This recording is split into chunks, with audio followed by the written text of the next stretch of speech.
Hello my future medicos, welcome back to your channel. मैंने जो NCERT निचोड़ वाली वीडियो डाली थी कि 11th और 12th की एनसीईआरटी सिर्फ और सिर्फ 4 पेजेस में, तो मैंने टेलीग्राम पे अपलोड करा था, लेकिन कुछ को उसमें से वर्ड समझ नहीं आ रहे थे। तो उन्होंने कहा था दीदी आप इसके ऊपर एक एक्सप्लेनेशन वीडियो बना दो। तो ये उसका पार्ट 1 है।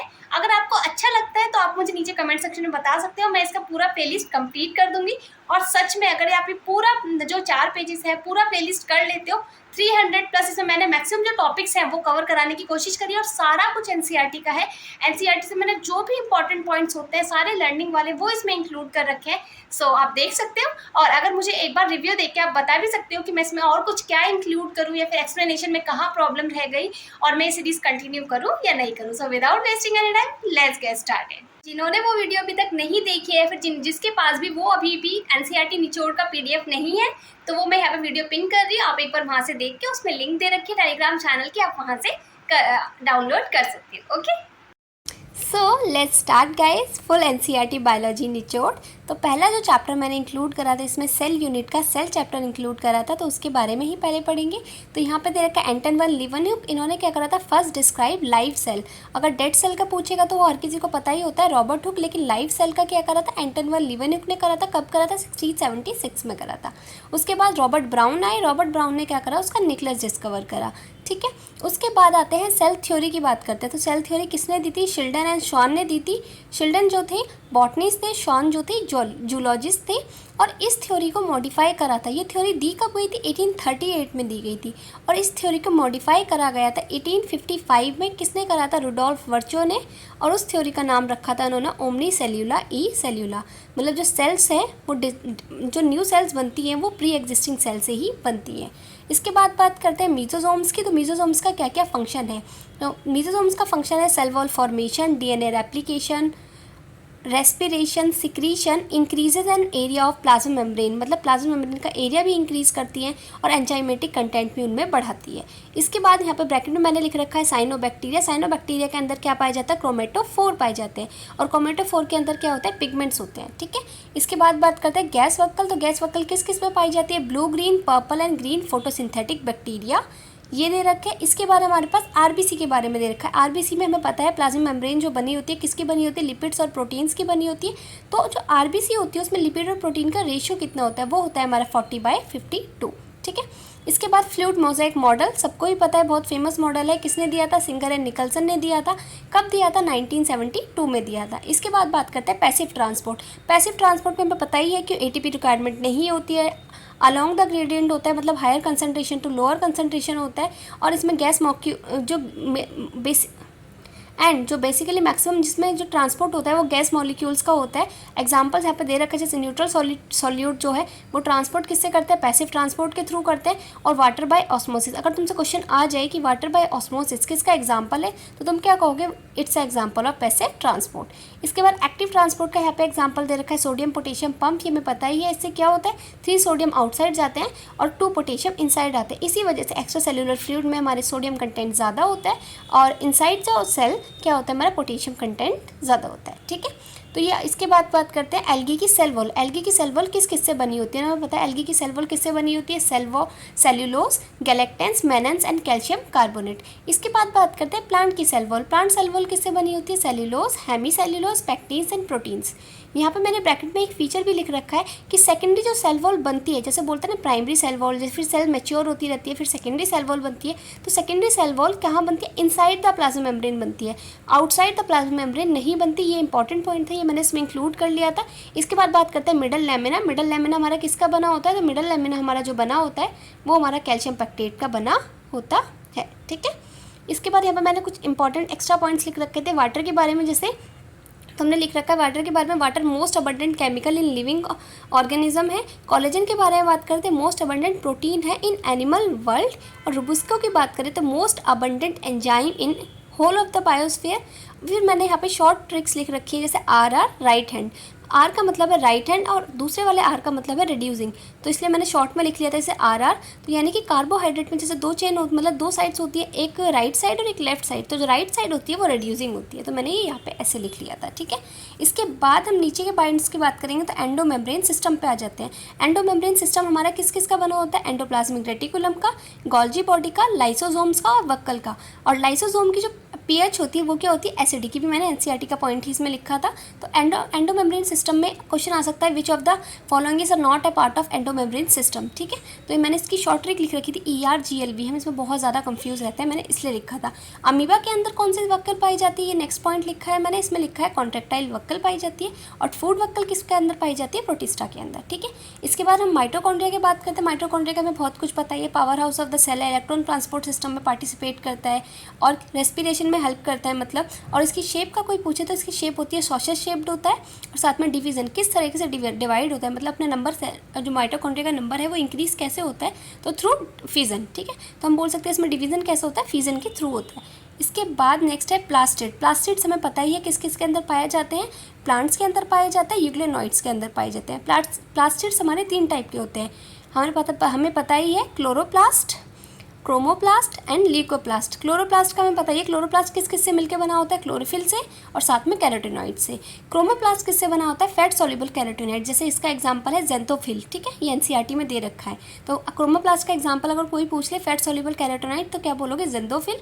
इसके बाद है ल्यूकोप्लास्ट। ल्यूकोप्लास्ट क्या होता है, कलरलेस होता है, इनका मेनली काम क्या होता है, न्यूट्रिएंट्स को स्टोर करना। तो ल्यूकोप्लास्ट में हमारी 3 कैटेगरी आती है, अमाइलोप्लास्ट, इलाइयोप्लास्ट और एलियोप्लास्ट। अमाइलोप्लास्ट और इलाइयो और एलिरो, अब इसमें ये तुम्हें याद रखना है अमाइलो क्या स्टोर करता है, इलाइयो क्या स्टोर करता है और एलिरो क्या स्टोर करता है। अमाइलोप्लास्ट है वो हमारा स्टार्च को स्टोर करता है, एलाइयोप्लास्ट जो होता है हमारा ऑयल को स्टोर करता है और एलिरोप्लास्ट जो होता है हमारा प्रोटीन को स्टोर करता है। क्लेमाइडोमोनास के अंदर हमारा 1 क्लोरोप्लास्ट होता है, मीजोफिल के अंदर हमारा 20 से 40 क्लोरोप्लास्ट होते हैं। और मीजोफिल सेल्स हमारी पाई कहाँ जाती है, प्लांट्स के अंदर पाई जाती है। प्रोटीन्स की बात करें तो प्रोटीन्स के अंदर only right handed helix observe होते हैं। न्यूक्लिक एसिड जब एक टर्न लेता है, मतलब न्यूक्लिक एसिड का जब आपने डबल हेलिक्स स्ट्रक्चर पढ़ा होगा तो एक टर्न के टाइम पे हमारा एंगल कितना चेंज होता है, 36 डिग्री। तो 10 टर्न में कितना होगा, मतलब एक स्टेप लेते हुए 360 डिग्री, तो मतलब पूरा 360 अगर चेंज होगा तो उसे हम टोटल को क्या बोलते हैं, एक पिच बोल देते हैं। ब्लड के ग्लूकोज लेवल की बात करें तो हमारा वो कितना होता है, 4 से 5 मिलीमोल, ठीक है। इसके बाद राइबोसोम्स हमारे किसने डिस्कवर करे थे, जॉर्ज पैलेट ने करे थे और 1953 में करे थे। इसके बाद हम बात करते हैं जो राइबोसोम्स होते हैं बने किसके होते हैं, तो आरएनए प्लस प्रोटीन्स के बने होते हैं और नॉन मेम्ब्रेनस होते हैं। इसके बाद cilia and flagella emerged from the centriole like structure, उसे हम क्या बोल देते हैं, बेजल बॉडीज बोल देते हैं। ये लाइन में भूल जाती थी तो मैंने इसमें इंक्लूड कर ली थी। इसके बाद है सेंट्रोजोम। सेंट्रोजोम्स क्या होते हैं, 2 परपेंडिकुलर सिलेंड्रिकल सेंट्रियोल्स। तो इस पूरी यूनिट को मिला के हम क्या बोलते थे, सेंट्रोजोम बोलते थे। मतलब 2 सेंट्रियोल जब परपेंडिकुलर फॉर्म में सिलेंड्रिकल, और हमें पता है सेंट्रियोल कैसे होते हैं, सिलेंड्रिकल फॉर्म में होते हैं, तो दोनों परपेंडिकुलर फॉर्म में होंगे। इस पूरे स्ट्रक्चर को मिला के हम क्या बोलते थे, सेंट्रोजोम बोल देते हैं। और सेंट्रोजोम का स्ट्रक्चर कैसा होता है, हम बोलते हैं तो कार्टफील लाइक स्ट्रक्चर होता है। राइबोजाइम्स क्या होते हैं, तो कुछ न्यूक्लिक एसिड जो है एंजाइम्स की तरह बिहेव करने लगते हैं, तो उसे ही हम बोल देते हैं क्या, राइबोजाइम्स। तो अगर ये क्वेश्चन आ जाए कि ऑल एंजाइम्स आर प्रोटीन, तो तुम बोलोगे नहीं, एक्सेप्ट राइबोजाइम्स, ठीक है। इसके बाद हमारे अमाइनो एसिड्स होते हैं, तो कुछ एसिडिक अमाइनो एसिड होता है, कुछ बेसिक, कुछ न्यूट्रल, किसी में सल्फर होता है। तो ये मैंने पूरी ट्रिक बना रखी थी, गाला व आइसोग्लाइल्यूसाइसाई में सीट पर आई है। ऐसा करके आप अपनी कुछ ट्रिक बना सकते हैं, या फिर इसमें मैंने लिख रखा है। तो जी से glutamic acid, aspartic acid, acidic में आ गए लाइसिन और अर्जिनिन हमारा बेसिक में आ गया, वेलिन हमारा न्यूट्रल में आ गया, एलेनिन हमारा न्यूट्रल में आ गया।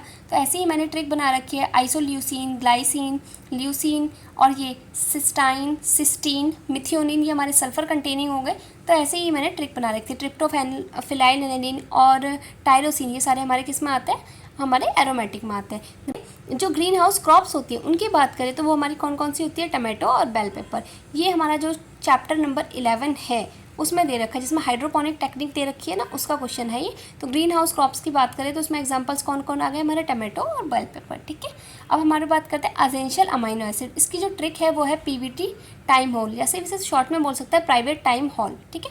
तो इसकी प्राइवेट टाइम से हम तुम फिनाइल एलेनिन, वैलिन, ऐसे करके जो भी इसमें हिस्टिडीन हो गया, एलेनिन हो गया, ल्यूसीन हो गया, आइसोल्यूसिन हो गया, ये सारे जो एग्जांपल्स है वो एसेंशियल अमाइनो एसिड्स के आते हैं। अब एसेंशियल अमाइनो एसिड्स होते क्या हैं, जो हमारी बॉडी खुद सिंथेसाइज नहीं कर सकती, हमें बाहर से लेने पड़ते हैं, तो वो हमारे कौन से हो गए, एसेंशियल अमाइनो एसिड्स। इसके अलावा जो भी बचे वो हमारे किस में आ जाते हैं, नॉन एसेंशियल में। नॉन एसेंशियल कौन से होते हैं, जो हमारी बॉडी खुद सिंथेसाइज कर सकती है। अब ये एक चीज़ एग्जांपल दे रखा था, इनिबिशन ऑफ सक्सिनेट डिहाइड्रोनेज, ये आपको मिलेगा कॉम्पिटिटिव इनिबिशन में। तो इनिबिशन ऑफ सक्सिनेट डिहाइड्रोजनेज कौन कराता है, मेलोनेट कराता है। तो ये लिखा है यहाँ पे, इसका किसका एग्जांपल है, कॉम्पिटिटिव इनिबिटर का। कोई तुमसे पूछ ले कॉम्पिटिटिव इनिबिटर का कोई एग्जांपल दो, तो तुम क्या बोलोगे, inhibition of succinate dehydrogenase by malonate. ठीक है, इसके बाद जो एंजाइम की ट्रिक थी वो है ऑथलील, ऑक्सीडोरिडक्टेज, ट्रांसफरेज, हाइड्रोलेज, लाएज, ठीक है, ऐसे आइसोमरेज और लाइगेज। तो ये पूरा ट्रिक जो सीक्वेंस था वो कैसे आप ऑथलील से याद कर सकते हो। अब आ जाते हैं बायोमोलिक्यूल वाले चैप्टर में। बायोमोलिक्यूल वाले चैप्टर में एक पॉइंट दे रखा है कि लो मेल्टिंग पॉइंट ऑयल क्या होता है, तो हमारे मतलब फैट का ही एग्जांपल है, लेकिन वो रूम टेम्परेचर पे क्या होता है, ऑयल फॉर्म में रहता है। तो इसका एग्जांपल क्या है हमारा, किंगली ऑयल। ठीक है, प्लाज्मा मेम्ब्रेन जो फॉस्फोलिपिड में बनी होती है, हमें पता है कि प्लाज्मा मेम्ब्रेन किसकी बनी होती है, फॉस्फोलिपिड की। तो उसका एग्जाम्पल अगर कोई पूछ ले कि फॉस्फोलिपिड का कोई एग्जाम्पल दे दो, तो तुम उसका एग्जाम्पल दोगे, उसमें लेसिथीन का एग्जाम्पल दोगे। और लेसिथीन में जो आर स्ट्रक्चर होता है वो क्या होता है, ट्राईमिथाइल N+। इसके बाद हम बात करते हैं यहाँ पर कि एंजाइम। एंजाइम्स में हम एंजाइम्स को क्या नाम देते हैं, होलो एंजाइम्स देते हैं। एंजाइम्स में दो पार्ट होते हैं, प्रोटीन पार्ट और non protein part. Protein part को हम एपो एंजाइम बोल देते हैं, नॉन प्रोटीन पार्ट को हम कोफैक्टर बोलते थे। इसके ऊपर क्वेश्चन भी आया हुआ है लास्ट PYQ में। ठीक है, तो आप इसे ध्यान से देखेंगे। अब जो नॉन प्रोटीन पार्ट है हमारा कोफैक्टर वाला, उसमें हमारा क्या क्या इंक्लूडेड है, प्रोस्थेटिक ग्रुप, कोएंजाइम्स और साथ में मेटल आयंस। प्रोस्थेटिक ग्रुप क्या है, उसके एग्जांपल्स आ गए, जैसे इसमें एग्जांपल्स आ गए, पेरोक्सीडेज आ गया, कैटेलेज आ गया, हीम ग्रुप हो गया। कोएंजाइम्स में एग्जांपल, कोएंजाइम क्या है, विटामिन के बने होते हैं। तो एग्जांपल है NAD, NADP, और उसमें कौन सा विटामिन होता है, कंटेन विटामिन नियासिन। ठीक है, इसके बाद मेटल आयन आ गए। मेटल आयन में जिंक 4 कार्बोक्सी पेप्टाइड्स। इसके बाद हम बात करते हैं वाटरमेलन की। जैसे वाटरमेलन में हमें पता ही है कितना % वाटर होता है, 92% वाटर होता है। हर्बेशियस प्लांट्स में जो टोटल वाटर होता है वो क्या होता है, ये रहा 10 to 15% of fresh weight of dry matter. तो ये हम बोल देंगे ऐसे करके, जो पॉइंट्स दे रखे हैं वो मैंने इसमें इंक्लूड करे हैं। इसके बाद हम बात करते हैं कॉर्न प्लांट। कॉर्न प्लांट क्या करता है, एक दिन में इसका जितना वेट होता है, मतलब अप्रॉक्स 3 लीटर वाटर वो क्या कर लेता है, एब्जॉर्ब करता है एक डे में। मस्टर्ड प्लांट की बात करें तो उसका जितना वेट होता है वो उतना ही वाटर एब्जॉर्ब कर लेता है अप्रॉक्स 5 आवर्स में। तो ये लिखा है। और आप बोले वाटर का फ्लो, बल्क फ्लो मतलब मेजर काफ़ी अमाउंट में जो बल्क फ्लो होता है, तो bulk flow of water due to positive hydrostatic pressure. तो अगर कोई पूछे कि वाटर का जो बल्क फ्लो होता है किसकी वजह से होता है, तो तुम क्या बोलोगे, पॉजिटिव हाइड्रोस्टैटिक प्रेशर की वजह से होता है। किस में होता है, गार्डन हॉज में होता है। जबकि नेगेटिव हाइड्रोस्टैटिक प्रेशर की वजह से किस में होता है, सक्शन थ्रू ए स्ट्रॉ। ठीक है, इसके बाद हम बात करते हैं मोबिलाइज्ड आयंस की। जो मोबिलाइज्ड जो एलिमेंट्स हो गए वो कौन कौन से होंगे, फॉस्फोरस, सल्फर, नाइट्रोजन और पोटेशियम। तो बोलोगे दीदी इसमें सल्फर कैसे आ गया, सल्फर के अभी भी कंफ्यूजन है। नॉन मोबिलाइज में भी सल्फर आता है और मोबिलाइज में भी सल्फर आता है, क्योंकि कहीं कहीं जो सल्फर है वो मोबिलाइज में दे रखा है, कहीं कहीं नॉन मोबिलाइज में दे रखा है। कैल्शियम की बात करें तो कैल्शियम पक्का ही नॉन मोबिलाइज्ड है। ठीक है, अब हाइड्रोपोनिक जो टेक्निक थी वो दी किसने थी, जूलियन वॉन सेच ने दी थी। कब दी थी, तो ये 1831 में दी थी आई गेस। और इसका जो एग्जांपल्स है क्या क्या है, टमाटो, सीडलेस ककुम्बर और लेटुस। अगर कोई पूछे कि हाइड्रोपोनिक टेक्निक पहले किस पे कौन कौन से प्लांट्स पे अप्लाई की गई थी, तुम क्या बोलोगे, टमाटो, सीडलेस कुकुम्बर और लेट्यूस। ठीक है, इसके बाद बात करते हैं माइक्रो न्यूट्रिएंट्स की। तो माइक्रो न्यूट्रिएंट्स का एग्जांपल है, ये मैंने याद कर रखा था ट्रिक, नीमोसिल, मंजन, फेकुबी। तो नीमोसिल से आप ऐसे पूरा याद कर सकते हैं, नीमोसिल, मंजन, फेकुबी। ठीक है, मैक्रो में मैंने याद कर रखा था कहोना, प्यार से, कामग। ठीक है, बेनिफिशियल में ऐसे याद रखा है, सेसी, नाको। और स्ट्रक्चरल एलिमेंट हमें पता ही है, स्ट्रक्चरल बेसिक स्ट्रक्चर कौन बनाते हैं, कार्बन। ये तो ऑर्गेनिक कंपाउंड्स हो गए क्योंकि हमें पता ही है, carbon, hydrogen, oxygen and nitrogen. अब फिर इसमें कुछ जो स्पेशल एलिमेंट्स हैं उसके कुछ फंक्शंस दे रखे थे। तो मैग्नीशियम कहाँ का यूज़ होता है, वो एक्टिवेट रूबिस्को एंजाइम को एक्टिवेट करता है, साथ में पेप कार्बोक्सिलेज को भी एक्टिवेट करता है। जिंक क्या है, एक्टिवेट सक्सिनेट डिहाइड्रोजनेज। मोलिब्डेनम क्या है, वो एक्टिवेट करता है नाइट्रोजिनेज को। अब सल्फर क्या है, सल्फर कैसे हम लेते हैं, सल्फेट की फॉर्म में लेते हैं। सल्फर कोएंजाइम्स की फॉर्म में भी हेल्प करता है। अब विटामिन कौन कौन से विटामिन में पाया जाता है, थायामीन में पाया जाता है, बायोटीन में पाया जाता है और कोएंजाइम ए में भी पाया जाता है, और साथ में फेरोडॉक्सिन। ठीक है, फॉस्फोरस का इंटेक जो प्लांट्स में होता है कैसे किस फॉर्म में होता है, H2PO4 माइनस की फॉर्म में और HPO4 2 माइनस की फॉर्म में। सल्फर ये मैं बताई के लिए इसके बारे में हमने पढ़ ही चुके हैं। इसके बाद हम बात करते हैं नाइट्रोजन, जो एलिमेंट्स हैं इनके फंक्शंस की बात करते हैं। तो नाइट्रोजन कहाँ मेरिस्टेमेटिक टिश्यू में यूज़ होता है, मेटाबॉलिक एक्टिव सेल में यूज़ होता है। और नाइट्रोजन का इंटेक किस फॉर्म में होता है, NO3 माइनस, NO2 माइनस और अमोनियम प्लस की फॉर्म में। पोटेशियम की बात करें तो पोटेशियम के प्लस की फॉर्म में मतलब प्लांट इंटेक करते हैं इसका। और ये भी कहाँ कहाँ ज़रूरत होती है, मेरिस्टेमेटिक टिश्यू में, बड्स में, लीव्स में, रूट की टिप्स पे and opening and closing of stomata. ये सबसे ज़्यादा इंपॉर्टेंट फंक्शन है, इस पर क्वेश्चन भी आया हुआ है, opening and closing of stomata. Next बात करते हैं कैल्शियम। कैल्शियम का प्लांट में इंटेक कैसे होता है, कैल्शियम 2 प्लस की फॉर्म में। और कैल्शियम का रोल कहाँ कहाँ प्ले होता है, माइटोटिक स्पिंडल फॉर्मेशन में, regulate metabolic reactions and meristematic and differentiating tissue में। मैग्नीशियम की बात करें तो Mg2 प्लस की फॉर्म में इंटेक होता है। और मैग्नीशियम कहाँ यूज़ होता है, राइबोसोम के स्ट्रक्चर को मेंटेन करने में हेल्पफुल होता है और क्लोरोफिल का कंस्टिट्यूएंट भी होता है। इस पर क्वेश्चन भी आया हुआ है, ठीक है। इसके बाद आयरन की बात करते हैं तो आयरन का काम क्या है, activate catalyse enzyme and formation of chlorophyll में भी हेल्पफुल होता है। कैसे इंटेक होता है, Fe3 प्लस की फॉर्म में मेनली। ये क्वेश्चन आया होता है Fe2 प्लस और Fe3 प्लस, मैंने वहाँ पे बहुत कर दिया था, वो मेरा क्वेश्चन गलत हो गया था। तो Fe3 प्लस आपको मेनली याद रखना है और साथ में रिक्वायर इन लार्ज अमाउंट, ठीक है। इसके बाद है मैग्नीज। मैग्नीज Mn2 प्लस की फॉर्म में ही होता है और एक्टिवेट फोटोसिंथेटिक एंजाइम्स को और रेस्पिरेशन को एक्टिवेट करता है। स्प्लिटिंग ऑफ वाटर के लिए भी ये हेल्पफुल होता है। जिंक की बात करें तो जिंक Zn2 प्लस की फॉर्म में इंटेक होता है। और जिंक का कहाँ यूज़ होता है, जिंक होता है synthesis of oxygen. Oxygen hormone, plants hormone जो 5 है उसमें से एक हार्मोन है ऑक्सीन, ठीक है। कॉपर 2 प्लस की फॉर्म में, और कॉपर कहाँ होता है, रिडॉक्स रिएक्शन। कॉपर हो गया, आयरन हो गया, ये रिडॉक्स रिएक्शन में काफ़ी ज़्यादा रोल प्ले करते हैं। इसके बाद boron uptake and utilisation of calcium, मतलब कैल्शियम के अपटेक में और उसके यूटिलाइजेशन में कौन हेल्प करता है, बोरोन हेल्प करता है। और बोरोन का एक फंक्शन और है पोलन जर्मिनेशन। ये सिमिलर फंक्शन तुम्हें किसी और का नहीं मिलेगा। तो पोलन जर्मिनेशन के लिए कौन रिक्वायर होता है, बोरोन, एंड साथ में कैल्शियम कार्बोहाइड्रेट ट्रांसलोकेशन के लिए आपको ये चीज़ याद रखनी है। इसके बाद मोलिब्डेनम MoO2 2 माइनस की फॉर्म में इंटेक होता है। साथ में component of nitrogen fixation enzymes का ये कंपोनेंट होता है। और हमने बताया था नाइट्रोजन फिक्सेशन एंजाइम कौन होता है, लैक हीमोग्लोबिन, और वो आयरन मोलिब्डेनम प्रोटीन होता है, तो इसलिए मोलिब्डेनम वहाँ पे रिक्वायर्ड होता है। इसके बाद बात करते हैं क्लोरीन वाटर स्प्लिटिंग के लिए यूज़ होता है और ऑक्सीजन इवोल्यूशन के लिए। ऑक्सीजन इवोल्यूशन लास्ट स्टेप होता है ETS में, आपको ये याद रखना पड़ेगा। अब बोरोन कैसे इंटेक किया जाता है, बोरोन BO3 3 माइनस की फॉर्म में, B4O7 2 माइनस की फॉर्म में। ये भी आप इनऑर्गेनिक वाले से याद कर सकते हो, जैसे H3BO4 पढ़ा था आपने और Na2B4O7 2 माइनस पढ़ा था, तो वहीं से याद रख सकते हो BO3 3 माइनस और B4O7 2 माइनस। वहाँ पे से जो कैटाइनिक फॉर्म है उसको हटा सकते हो, ठीक है। अब नेक्स्ट बात कर लेते हैं, इधर ओथलील तक हमने कवर कर लिया था। फिर हम एस फेज की बात कर लेते हैं। तो DNA का जो रेप्लिकेशन होता है सेल साइकिल में वो एस फेज पे होता है और एस फेज में साथ में हमारे सेंट्रियोल डुप्लीकेशन भी होता है। तो कोई तुमसे पूछ ले जैसे G1 S एंड G2 और देन G0 भी होता है, ऐसे पूरी सेल साइकिल होती है। तो सेंट्रियोल का डुप्लीकेशन होता है वो कौन से वाले उसमें होता है, तो आप बोलोगे एस फेज में होता है। G2 फेज है, G2 फेज में क्या होता है, प्रोटीन फॉर्मेशन होता है। ये इसका दे रखा है, जो इंपॉर्टेंट है वही मैंने दे रखा है। इसके बाद ऑनियन के अंदर क्रोमोसोम्स कितने होते हैं, तो डिप्लॉयड क्रोमोसोम होते हैं उसके अंदर 14 क्रोमोसोम, ठीक है।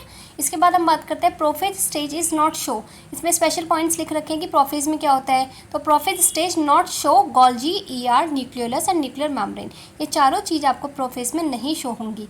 मॉर्फोलॉजी ऑफ क्रोमोसोम कब अच्छे से फेज, कौन से फेज में अच्छे से दिखती है, तो मेटाफेज। ऐसे याद कर सकते हो, M से मॉर्फोलॉजी, M से मेटाफेज, तो MM, ठीक है। शेप ऑफ क्रोमोसोम के लिए आप क्या याद करोगे, एनाफेज की बेस्ट मतलब बेस्ट शेप, जो शेप ऑफ क्रोमोसोम है वो बेस्ट व्यू कौन से वाले फेज में हो सकती है, तुम क्या बोलोगे, एनाफेज स्टेज में, ठीक है। नेक्स्ट है लिक्विड एंडोस्पर्म इन कोकोनट। तो लिक्विड एंडोस्पर्म जो कोकोनट में होता है, तो वो लिक्विड जो होता है एक्चुअल में होता क्या है, वो न्यूक्लियस होता है और उन्हें बोलता है सिनकाइटियम, ठीक है। उसमें साइटोकाइनेसिस नहीं होता, सिर्फ और सिर्फ कैरियोकाइनेसिस होता रहता है, मतलब न्यूक्लियस डिवाइड होता रहता है। इसकी वजह से वो लिक्विड एंडोस्पर्म होता है। बाद में वो लिक्विड धीरे धीरे व्हाइट फॉर्म में जो आप देखते हो कोकोनट के अंदर डिपॉजिट हो जाता है, जब मतलब साइटोकाइनेसिस हो गया है, ठीक है।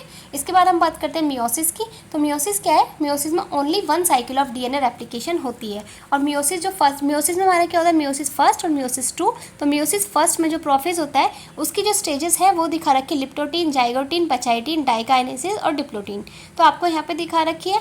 और ये डिप्लोटीन और डाइकाइनेसिस के यहाँ पे इंपॉर्टेंट पॉइंट दे रखे हैं कि डिसोल्यूशन ऑफ साइनेप्टोनोमल कॉम्प्लेक्स वो कहाँ होता है, डिप्लोटीन में होता है। उसके बाद जो चाइज़मेटा है, चाइज़मेटा मतलब एक्स शेप जो स्ट्रक्चर बनता था वो कौन से वाली स्टेज में बनता था, हमारा डिप्लोटीन स्टेज में बनता था। इसके बाद है पी से पैचाइटिन होता है, पैचाइटिन में क्रॉसिंग ओवर होता है। ये कुछ इंपॉर्टेंट पॉइंट्स है, ये आपको याद रखने होते हैं, ठीक है। इसके बाद एक इंपॉर्टेंट पॉइंट लिखा है कि डिप्लोटिन स्टेज जो होती है वो अरेस्ट स्टेज होती है वर्टिब्रेट्स में, ये फीटल डेवलपमेंट के टाइम होती है फीमेल्स में, ठीक है। फिर हम बात करते हैं इंटरकाइनेसिस की। इंटरकाइनेसिस क्या होता है? इंटरकाइनेसिस मियोसिस 1 और मियोसिस 2 के बीच का फेज होता है और शॉर्ट लिव्ड होता है, ठीक है। Water channel made up of 8 different type of aquaporins. तो वाटर चैनल्स मैंने बताया था, वाटर का जो ट्रांसपोर्ट होता है वो ऑस्मोसिस के थ्रू होता है, और ऑस्मोसिस किसके अंदर आता है? पैसिव ट्रांसपोर्ट के अंदर आता है। और वाटर के जो चैनल्स होते हैं वो कितने टाइप के एक्वापोरिन्स के बने होते हैं? 8 डिफरेंट टाइप ऑफ एक्वापोरिन से मिलकर बने होते हैं। साइटोप्लाज्मिक स्ट्रीमिंग की बात करें तो साइटोप्लाज्मिक स्ट्रीमिंग मतलब कि जो साइटोप्लाज्म है वो सर्कुलर मूवमेंट करता है, उससे क्या होता है? मूवमेंट में हेल्प करता है। तो कौन सी लीफ में होता है? हाइड्रिला लीफ में होता है, हेल्प इन सिम्प्लास्ट मूवमेंट, यहाँ पे लिखा है ना। तो अगर कोई पूछ ले साइटोप्लाज्मिक स्ट्रीमिंग किस में होती है, तो हाइड्रिला लीफ में होती है और सिम्प्लास्ट मूवमेंट में हमारे वो हेल्प करती है। देन हम बात करते हैं Pinus seeds. Pinus seed can not germinate without the presence of mycorrhiza. ये एक इंपॉर्टेंट पॉइंट है कि पाइनस के जो सीड्स हैं वो जर्मिनेट नहीं कर सकते without the presence of mycorrhiza. Cellulose microfibrils are oriented radially to open stomata. तो सेल्यूलोज के जो माइक्रोफाइब्रिल्स हैं वो ओरिएंटेड होते हैं radially to open stomata, stomata को ओपन करने के लिए, ठीक है। नेक्स्ट है root endodermis transport in one direction only due to suberin. तो रूट मतलब जैसे अगर हमने पता है, हमने बाहर से लेयर पढ़ते होंगे, पहले एपिथेलियम पढ़ते हैं, फिर जैसे जैसे वाटर के अंदर ट्रांसपोर्ट होता है तो अंदर जाके हमारी जो सेलुलर लेयर आती है एंडोडर्मिस, उसके बाद एक ही डायरेक्शन में ट्रांसपोर्ट हो सकता है, उसमें मतलब बाई डायरेक्शनल ट्रांसपोर्ट नहीं होता। तो ये किसकी वजह से होता है? Due to deposition of suberin, ठीक है। आयंस एब्जॉर्ब्ड, आयंस जो एब्जॉर्ब्ड होते हैं वो एक्टिव फॉर्म में होते हैं और साथ में पैसिव फॉर्म में भी हो सकते हैं, बहुत because it is a mineral, ठीक है। अब हम क्लोरोसिस की बात करें। क्लोरोसिस जैसे प्लांट्स में जो सिम्टम्स होते हैं, डेफिशिएंसी सिम्टम्स होते हैं, तो उसी में से एक है क्लोरोसिस। क्लोरोसिस किस किस के डेफिशिएंसी सिम्टम्स की वजह से आता है? ये मैंने ट्रिक से बना रखी थी, नकस मंजन फेसमो। तो क्लोरोसिस कैसे याद कर सकते हो? नकस मंचन फेसमो। तो मैंने ट्रिक बना रखी थी। नेक्रोसिस का बना रखा था मैंने कामक को सेल डिवीजन में। सेल डिवीजन मतलब जैसे ऐसे याद रख सकते हो, सेल डिवीजन में 4 सेल्स बनती है तो नकस मो। उसके बाद आगे डिले इन फ्लावरिंग, तो उसमें के हटा दो, नस्मो, ठीक है, NS और मोलिब्डेनम, ठीक है। फिर एक्सेस ऑफ मैग्नीज, अगर मैग्नीज एक्सेस हो जाए तो वो क्या कॉज करती है? वो मैग्नीशियम और आयरन को अपटेक नहीं होने देती और साथ में कैल्शियम ट्रांसलोकेशन को भी क्या करते हैं? इनहिबिट करती है, ठीक है। अब नाइट्रोजन से, अभी हमारे नाइट्रोजन साइकिल आ गया, तो नाइट्रोजन से अमोनिया को कन्वर्ट करने को हम प्रोसेस को ही बोलते हैं नाइट्रोजन फिक्सेशन। और अमोनिफिकेशन किसे कहते हैं? ये दोनों में डिफरेंस है। अमोनिफिकेशन मतलब डेड प्लांट से डिकम्पोज होकर जब अमोनिया बने तो उसे हम क्या बोलते हैं? Ammonium fixation. तो फिर जो अमोनिया होती है, फिर अमोनिया से कन्वर्ट होता है नाइट्राइट में और देन होता है नाइट्रेट में। इस पूरे प्रोसेस को बोलते हैं नाइट्रिफिकेशन। पहले वाले में जो पहला स्टेप है मतलब अमोनिया से जब नाइट्राइट बनना है तो जो बैक्टीरिया यूज होते हैं वो होते हैं नाइट्रोसोमोनास और नाइट्रोकोकस, और सेकंड स्टेप में यूज होते हैं मतलब नाइट्राइट से जब नाइट्रेट बनता है तो नाइट्रोबैक्टर, और ये दोनों ही क्या है? कीमो ऑटोट्रॉप है। अब हम बात करते हैं डीनाइट्रिफिकेशन। डीनाइट्रिफिकेशन मतलब क्या है? नाइट्रेट से दोबारा नाइट्रोजन की फॉर्म में नाइट्रोजन का निकल जाना, रिलीज हो जाना, तो उसे बोलते हैं डीनाइट्रिफिकेशन। उसके लिए जो 2 बैक्टीरिया यूज होते हैं उसका नाम है स्यूडोमोनास और थायोबैसिलस। इन पे इंपॉर्टेंट क्वेश्चंस आते हैं, आपको ये दोनों चीज़ें लर्न होनी चाहिए। इसके बाद करते हैं free living nitrogen aerobic example जो होते हैं। Free living nitrogen aerobic bacteria के एग्जाम्पल्स है एजिटोबैक्टर, बेजेंनिकिया, ठीक है। बेसिलस दे रखा है, साइनोबैक्टीरिया हो गया, एनाइबीना हो गया, नोस्ट हो गया, मतलब ये ब्लू ग्रीन एल्गी वाले एग्जाम्पल्स आ गए। एनारोबिक पूछे कोई, ये कौन से थे? फ्री लिविंग और नाइट्रोजन फिक्सेशन एरोबिक वाले। और जो अगर एनारोबिक पूछे तो आप क्या बोलोगे? रोडोस्पाइरलम, ठीक है। अब राइजोबियम के बारे में स्पेशल कुछ पॉइंट्स दे रखे हैं कि राइजोबियम जो है कहाँ मिलता है? लेग्यूमिनस प्लांट पे मिलता है, और लेग्यूमिनस प्लांट के लिए जो एग्जाम्पल्स हैं तो वो है अल्फाल्फा, स्वीट क्लोवर। अब स्वीट क्लोवर है तो उसमें 2 है, स्वीट और क्लोवर, तो स्वीट से याद कर सकते हो, अब स्वीट पी भी आ जाएगा, क्लोवर से याद कर सकते हैं, क्लोवर बीन्स आ जाएगा, ठीक है। और बीन्स आ गया तो क्लोवर बीन से आप याद कर सकते हो, और स्वीट पी आया तो स्वीट पी से आप याद कर सकते हो पी मतलब गार्डन पी भी हो सकता है, और क्लोवर बीन्स आया तो बीन्स से आप याद बोल सकते हो ब्रॉड बीन्स भी हो सकता है, और लास्ट में बचा लेंटिल्स। ऐसे करके आप क्या कर सकते हो? रिलेट कर सकते हो। फ्रैंकिया भी है, वो भी नाइट्रोजन फिक्सेशन करता है लेकिन वो नॉन लेग्यूमिनस प्लांट्स पे करता है, उसका एग्जाम्पल है एल्नस।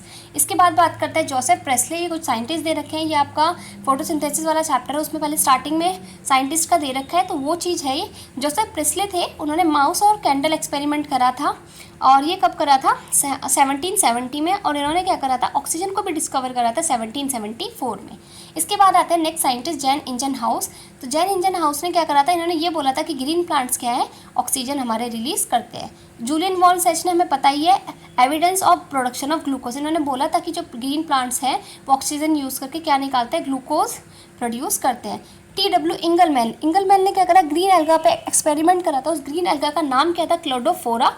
और इन्होंने बोला था कि सबसे ज़्यादा जो ये होता है एक्सपेरिमेंट वो कब होता है, हमारा ब्लू और रेड लाइट में होता है। इसके बाद वेन नील आए। वेन नील ने क्या करा, फोटोसिंथेसिस इन्होंने बोला लाइट डिपेंडेंट रिएक्शंस है। O2 जो कम्स फ्रॉम वाटर, मतलब O2 जो है वाटर से आती है, CO2 से नहीं आती है। और इन्होंने जो ये स्टडीज़ करी थी कौन से बैक्टीरिया पे करी थी, पर्पल एंड ग्रीन बैक्टीरिया पे स्टडी करके इन्होंने ये आउटकम निकाला था कि फोटोसिंथेसिस लाइट डिपेंडेंट रिएक्शन है और O2 वाटर से आती है, ना कि CO2 से आती है। ठीक है, तो ये था हमारा फर्स्ट पेज हमारा पूरा, ये मैंने इसमें एक्सप्लेन कर दिया है। अगर आपको लगता है कि आपको मतलब ऐसे चारों जो इसके पेजेस हैं उसकी एक्सप्लेनेशन वीडियो भी चाहिए तो आप मुझे कमेंट सेक्शन में बता सकते हो कि हाँ दीदी पूरा प्लेलिस्ट कंप्लीट कर दो, तो मैं आगे इसके और प्लेलिस्ट ला सकती हूँ। ठीक है।